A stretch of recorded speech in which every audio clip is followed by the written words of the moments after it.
Boa noite, irmãos. Hoje é dia 10 de agosto de 2025, hoje é Dia dos Pais, então parabéns para os papais.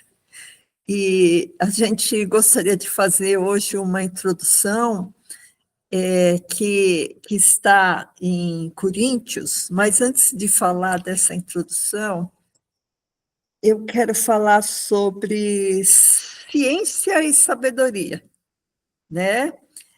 Ciência é um conjunto de investigações, experimentos e análises que visam entender fenômenos naturais. É mais ou menos isso, né, a definição. E a ciência, ela não serve para alcançarmos a Deus, porque a sabedoria de Deus é diferente de uma sabedoria científica, né? Então, a sabedoria deste mundo, a Bíblia fala que a sabedoria desse mundo incha, né? Incha porque às vezes a pessoa fica muito orgulhosa, né, daquela sabedoria. E a sabedoria desse mundo, a Bíblia fala que quem sabe não tem o conhecimento que isso não convém para chegar a Deus.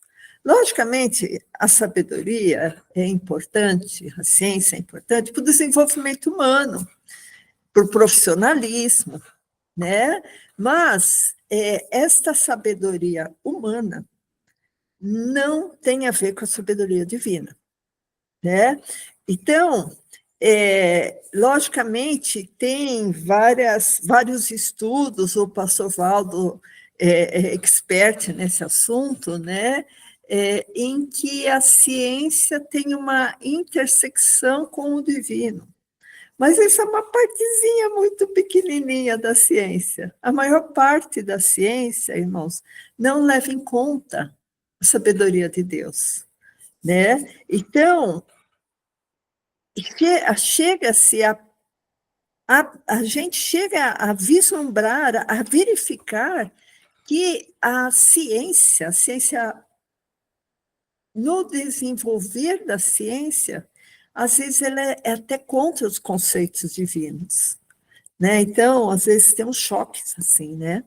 Tem uns choques. Então, a ciência, o homem natural, ele não entende as coisas de Deus, né? Então, logicamente, a ciência, como eu disse, ela tem a sua utilidade do ponto de vista do desenvolvimento humano, né? Mas será que a ciência pode alcançar a mente de Cristo? Né?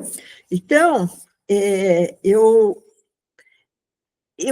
queria até mencionar para os irmãos que aquele versículo que fala do amor, né? O pastor não precisa abrir, que está em 1 Coríntios 13, fala assim, olha, se eu conhecesse toda a ciência e não tivesse amor, de nada me aproveitaria. Né? Então, tem coisas bem mais importantes do que essa ciência, que é uma sabedoria humana, né? Então, eu queria refletir, queria que o pastor abrisse em 1 Coríntios 2, 1 Coríntios 2, de 6 a 16, tá? Eu vou seguir hoje aqui pelo Exword, porque eu não estou aqui com a minha Bíblia, eu estava olhando ela, eu deixei em outro lugar. Então, irmãos, a sabedoria, o que a sabedoria humana tem a ver com a mente de Cristo, né? Então, 1 Coríntios 2, dos 6 a 16, a gente vai ler, irmãos. Aqui, vocês veem até que o título aqui está escrito Sabedoria do Espírito, né? A partir desses versículos, do 6 ao 16, está falando da sabedoria do Espírito. E essa é uma palavra tão bonita, irmãos, eu estava lendo hoje à tarde, né? Eu pensei, nossa, mas que coisa bonita, né? Que Paulo escreveu aqui para os Coríntios, né? Então, fala assim: todavia falamos sabedoria entre os perfeitos, não, porém, a sabedoria deste mundo, nem dos príncipes desse mundo que se aniquilam, mas falamos a sabedoria de Deus. Então, Paulo aqui, ele está dizendo, olha, sabe a sabedoria que de universidades, de políticos, de sábios, de filósofos? Não é essa sabedoria que a gente está falando aqui para vocês. A gente falando de uma outra sabedoria. Falamos a sabedoria de Deus oculta em mistério, a qual Deus ordenou antes dos séculos para a nossa glória. Por que, irmãos, a sabedoria de Deus está oculta em mistério? Porque se estivesse muito claramente na Bíblia, provavelmente ela iria ser manipulada, né? Por isso também que Jesus deixou tantas coisas em parábolas, né? Porque a parábola não muda, a parábola não pode ser mexida. Verso 8: a qual nenhum dos príncipes desse mundo conheceu, porque se a conhecessem, nunca crucificariam o Senhor da glória. Não conheciam realmente, né? 9.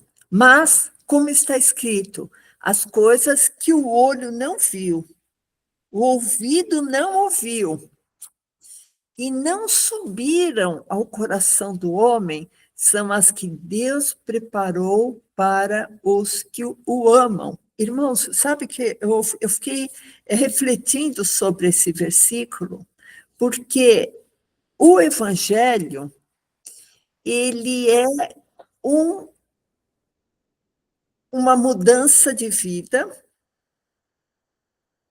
para o presente e para o futuro, né? Então, quando eu me converto a Deus, eu estou mudando o meu presente, mas também vislumbrando um futuro que não tem nada a ver com esse meu presente.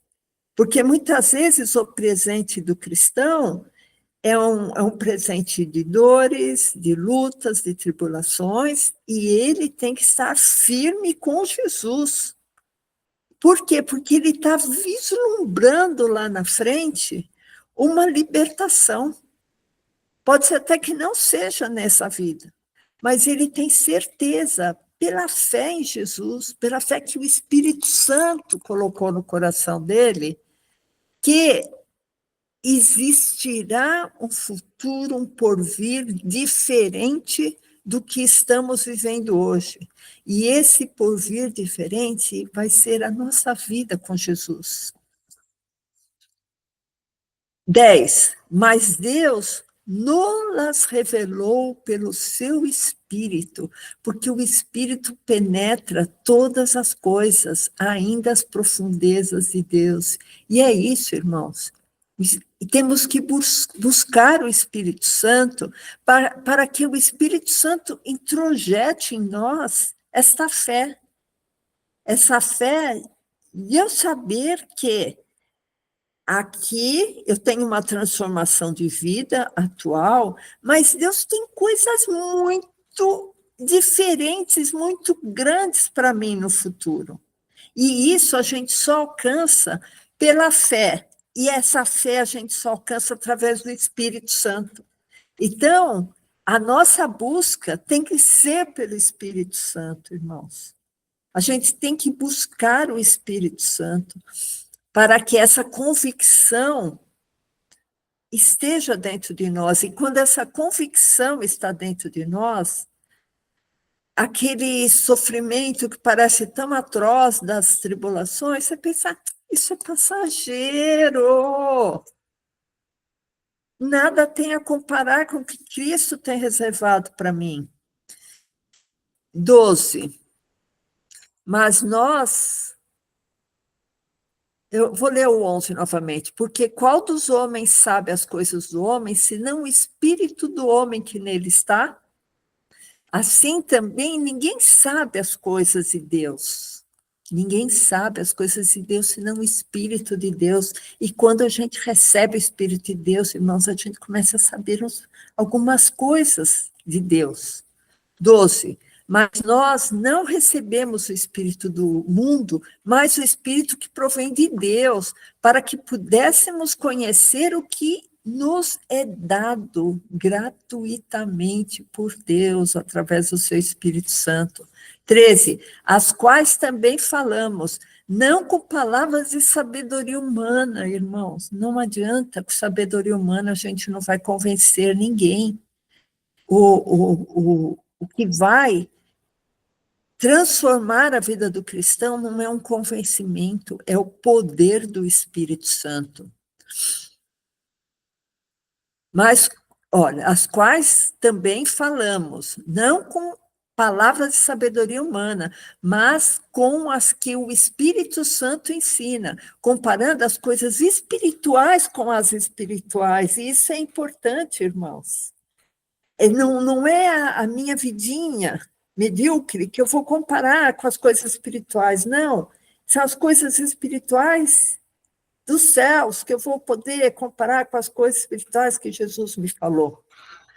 14. Ora, o homem natural não compreende as coisas do Espírito de Deus, porque lhe parecem loucura, irmãos. Aquela pessoa cheia de orgulho, cheia de ciência, cheia de ser letrado, eu é que sei da minha vida, ele vai achar que é loucura as coisas do Espírito. A gente põe a sementinha lá, porque a semente a gente tem que colocar em todos os lugares. Alguns lugares vai germinar, outras não, né? Vocês conhecem a parábola do semeador. Porque ele parece loucura, e não pode entendê-las, porque elas se discernem espiritualmente. É espiritualmente, irmãos, é pelo Espírito. Mas o que é espiritual discerne bem tudo. E ele de ninguém é discernido, ele não pode ser confundido por causa de ninguém. Porque o cristão, ele está discernindo, o conhecimento dele vem de Deus. 16. Porque quem conheceu a mente do Senhor para que possa instruí-lo? Quem, irmãos? Não existe ninguém. Mas nós temos a mente de Cristo. Talvez seja presunção eu falar isso, mas eu estou buscando ter a mente de Cristo, irmãos. E é uma coisa que a gente tem que buscar. Pela fé, a gente tem que buscar ter a mente de Cristo, ter os pensamentos de Cristo, discernir espiritualmente o conhecimento de Deus, buscar a ciência do alto, a sabedoria do alto. A sabedoria daqui, da terra, a gente tem que saber alguma coisinha, a gente tem que saber, para a gente poder ter uma profissão, ganhar o nosso sustento. Mas o que mais interessa, irmãos, é buscar ter a mente de Cristo, é buscar a sabedoria que vem pelo Espírito, é buscar discernir espiritualmente as coisas espirituais, pesando as espirituais com as espirituais. Amém, irmãos? Glória a Deus, vamos fazer então uma oração para passar para os louvores, amém? Senhor Jesus, nós te engrandecemos, Pai. Nós te engrandecemos porque tu és o doador de toda a sabedoria espiritual, Senhor. Que tu dás, Senhor, tu dás a tua sabedoria através do Espírito Santo, Pai. E é esse Espírito Santo, Pai, que nós viemos aqui buscar. Não por nenhum merecimento, Senhor, nós não temos nenhum merecimento, Pai. Mas nós clamamos, Senhor, por tua misericórdia, Senhor, pelo teu amor, Senhor, pelo teu Filho, nós te pedimos.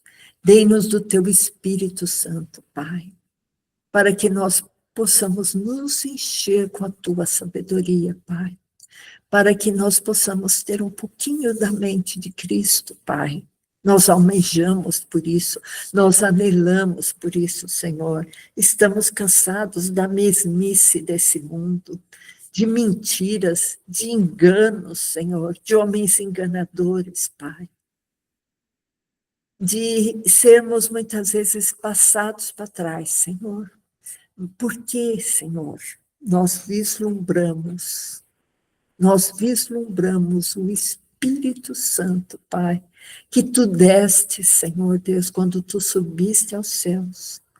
O Espírito Santo Consolador. E é esse Espírito Santo, Pai, que nós viemos buscar hoje aqui, Pai. Para que através do Espírito Santo possamos ter um pouquinho do teu conhecimento, Pai. Abençoa, Senhor, esse culto. Abençoa, Senhor Deus, cada irmão que vier a estar aqui conosco, a ouvir esta palavra, Senhor. Que o teu Espírito Santo possa trazer transformação no nosso coração, Senhor. Onde precisa ser mudado, onde a engrenagem tem que ser reparada, Pai. Nosso coração está aberto a Ti, Senhor Jesus, para a total transformação, Pai. Para que através do Teu Espírito Santo, meu Deus, nós possamos nos tornar um pouquinho mais parecidos contigo, Jesus. Eu oro ao Pai em Teu nome. Amém. Amém, pastor.